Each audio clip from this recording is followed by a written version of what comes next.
Hi guys, welcome to Mentor Nation and we are here with vocabulary session number 12 जहां हम सीखेंगे और आज कुछ नए शब्द, उनके meanings as well as some of their synonyms। चलिए आइए स्टार्ट करते हैं हमारा vocabulary session नंबर 12 और ये है हमारा आज का पहला word that is glut। glut का एक्चुअली मीनिंग क्या होता है?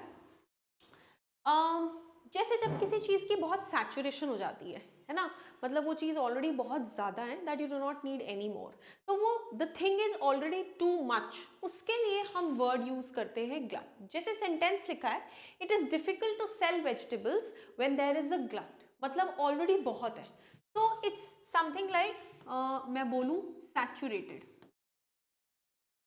ठीक है ना। तो उसी के लिए हम कुछ दो नए साइनोनिम्स भी यूज करते हैं दैट इज स्टफ्ड एंड सिटाइट। जैसे वो होती है ना एक मोस्टली खाने की टर्मिनोलॉजी में हम ये वर्ड यूज करते हैं, ठीक है। So feeling of being saturated की ऑलरेडी बहुत है, that is the actual meaning of glut. आइए दूसरे वर्ड पे चलते हैं विच मीन्स ग्लूम। ग्लूम का मतलब होता है यार एक अलग तरह का अंधेरा, एक सैडनेस, ठीक है, जैसे हम ग्लूमी जेस्चर या ग्लूमी बिहेवियर बोलते हैं। एंड इसके दो साइनोनिम्स जो मेंशन है that is obscurity and darkness. आइए सेंटेंस देखते हैं कि हम इस वर्ड को किस तरीके से इस्तेमाल कर सकते हैं। He strained his eyes peering into the gloom, मतलब उसने अपनी आंखों पे बहुत ज़्यादा स्ट्रेन डाल लिया उस अंधेरे में, उस चीज़ को कंटिन्यूसली देखते हुए, ठीक है। सो ग्लूम एक्चुअली मीन्स, अगर मैं बिल्कुल हिंदी में आपसे बात करूं तो इट एक्चुअली मीन्स अंधेरा। Fine, next hypocrisy. कभी कभार हम ऐसा कह देते हैं यार तू तो हिपोक्रेट है।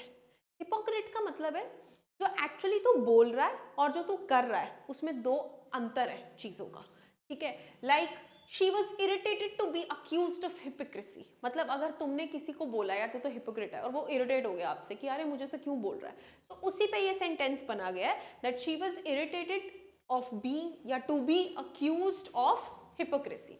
इसके दो साइनोनिम्स है इनसिंसेरिटी या फॉल्सिटी। इनसिंसेरिटी या फॉल्सिटी का क्या मतलब होता है? इनसिंसेरिटी या फॉल्सिटी का मतलब है कि जैसा आप हो, ठीक है, जो आप बोल रहे हो और जो आप हो वो मैच नहीं कर रहा, so there is a false behaviour as per your gesture that is being reflected. Next hideous. Hideous का क्या मतलब होता है? फ्राइटफुल या शॉकिंग, मतलब किसी चीज से घबराना, किसी चीज से एकदम बहुत चक्का रह जाना, right. So it simply discloses a new and hideous fact about the world order. तो हमें एक ऐसा राज पता चला जो हमारे लिए बहुत शॉकिंग था, that is the meaning of hideous. Next fifth word heretic. Heretic means non conformist और सेक्युलरिस्ट। अब ऐसे शब्द क्या मीन करते हैं? ऐसे शब्द एक्चुअली ये मीन करते हैं कि आप उस पर्टिकुलर बिलीफ को शायद नहीं फॉलो करते, you have your own thoughts, right. She finds her self labelled as a heretic when she dares to challenge her society's belief, ठीक है, when she dares to challenge, ठीक है, मतलब जो वो कहना चाह रही है वो मैच नहीं करता as per the religious norms, ठीक है, she has her own believes and thoughts, तो उसे एक हेरेटिक बोला गया अगर उसने चैलेंज किया सोसाइटी की बातों को। एंड हेरेटिक का मतलब क्या होता है? अ सेक्युलरिस्ट, जो अपने थॉट्स को कन्वे करना या अपने थॉट्स को कहना जानता है। Next hazard. हजार्ड का मतलब होता है प्रिजम्पशन या डेंजर, मतलब खतरा। जैसे मुझे एक हेल्थ हजार्ड है, मतलब मुझे एक खतरा है इस चीज से। जैसे a new report suggested that chewing gum may be a health hazard, ठीक है, कि इससे हमारे शरीर को खतरा हो सकता है। सो बेसिकली इसका हिंदी वर्ड क्या है? इसका हिंदी वर्ड है खतरा। Fine, next point number 7 that is haughty. Haughty का मतलब है एरोगेंट या पॉम्पस। ये वर्ड हमने पहले भी अपने वोकैब सेशंस में डिस्कस किया है। इसका मीनिंग क्या रहता है? She gave him a haughty look and turned him away. यार आम भाषा में हम एक शब्द कहते हैं यार बड़ा ही खड़ूस है, यार बहुत एरोगेंट है, उसी के लिए ये वर्ड हिंदी इंग्लिश में यूज किया जाता है, हॉटी, दैट्स पोम्पस और arrogant. She gave him a haughty look and turned away, और चली गई। The eighth word which is we are going to study over here is harass. Harass का मतलब होता है किसी को molest करना, है ना। उसका एक और synonym irritable.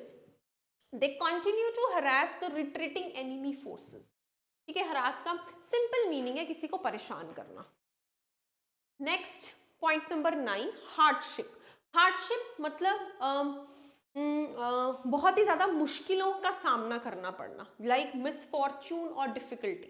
The country is suffering great hardships, ठीक है, कंट्री को बहुत सारी डिफिकल्टीज फेस करनी पड़ रही है।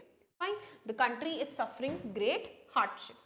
Point number 10 that is Holi. Holy का मतलब होता है बिल्कुल प्योर, जैसे हम ग्रंथों की बात करते हैं। So it is the Holi month of Ramadan, right और हमारे दो साइनोनिम्स जो हम होली के लिए यूज कर सकते हैं, दैट इज गॉडली, पायस।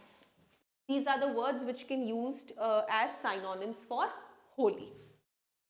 तो अगर मैं आपको स्टार्टिंग से रिवाइज कराऊं, हमने सबसे पहला वर्ड किया glut, which means saturated, a kind of thing. Gloom, that is अंधेरा, darkness.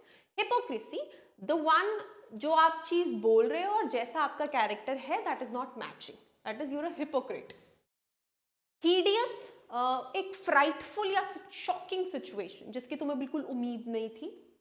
Heretic means secularist, secularist like तुम आम नॉर्मल नॉर्म्स को नहीं मानते, you have your own beliefs, ठीक है।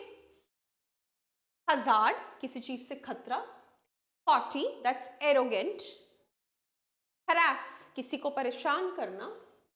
हार्डशिप, बहुत सारी difficulties which you face. And holy, holy का मतलब है the one which can be prayed, the one which is very pious, ठीक है guys. So these were a few words which I wanted to teach you, and we'll be continuing with these vocabulary sessions. I hope these are helping you too. Thank you so much.